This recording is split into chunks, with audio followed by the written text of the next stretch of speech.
Bob Ryland was born June 16, 1920, after his parents, like many persecuted families, fled the racial horrors of the South. My father moved to Chicago. See, he was white, and we was going to lynch him because he married my mother, was black. Bob was later sent to live with his grandmother back in the Jim Crow South. Jim Crow was a racial hierarchy with whites at the top and blacks at the bottom. Bob's grandmother gave him the structure and support he needed to develop and survive in such a horrific time. The racism in Mobile wasn't just institutionalized, it was brutal. One place Bob took sanctuary was at the blacks-only Brooklyn Park, where he developed his passion for tennis. Here, he would also meet the great Jackie Robinson, before either of them would go on to smash color barriers and change history.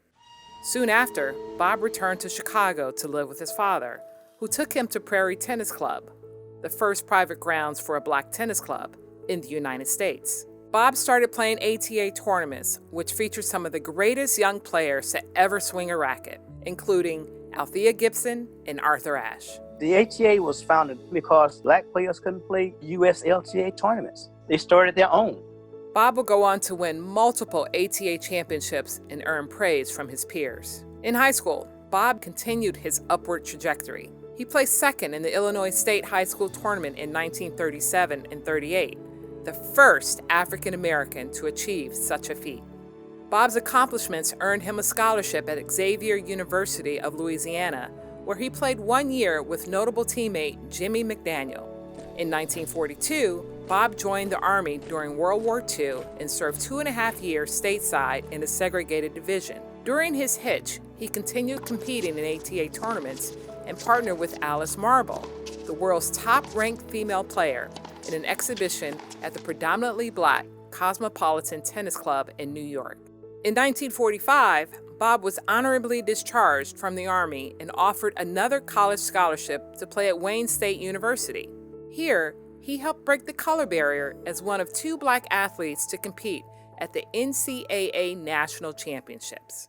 In 1947, Bob went to California, where he practiced and competed with Don Budge and many other of the sport's top names. Bob broke another color barrier playing in a tournament at the Los Angeles Tennis Club.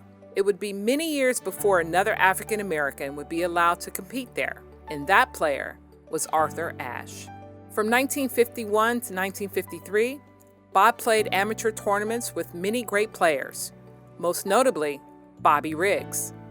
The following year, Bob was offered another college scholarship as a player-coach in Nashville. Bob was recruited by the president of the university in 1954 to come to Tennessee State and start a tennis team. 1959 would be a breakthrough year for Bob. He became the first African-American man to play professionally when he participated in the World Pro Tennis Championships with Pancho Gonzalez, Fred Perry, and many other legends. Now, pushing 40, Bob joined the USPTA. Bob's experience and certification earned him several prominent teaching positions. In the 60s, he taught alongside Albert Ritzenberg at the prestigious St. Albans Club in Washington, D.C. It was a club that was designed to be inclusive in terms of race, in terms of religion, and then because the first family, the Kennedys, played there, everybody wanted to be there. Later, Bob coached for 25 years at the Midtown Tennis Club in New York.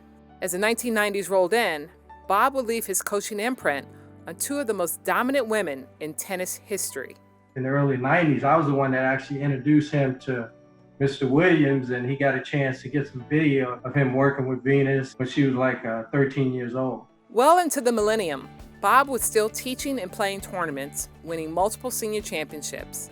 He finally retired from teaching in 2019 and turned 100 years old. He is featured in the traveling Breaking the Barriers exhibit created by the International Tennis Hall of Fame and has a paver in his honor on the Avenue of Aces at the USTA Billie Jean King National Tennis Center. Bob's legacy is massive. If you think of all of the people that love the legacy of Arthur Ashe, you need to know that that legacy was created because as a little boy, he wanted to be like Bob Ryland. So if there had not been Bob Ryland, perhaps we would not have had Arthur Ashe. His impact and legacy are cemented in tennis history, and his passion for the game is undeniable. Do you understand what a big, powerful force you've been in the tennis world? Just another day. Please help us congratulate the ever-deserving Bob Ryland on his induction into the USPTA Hall of Fame.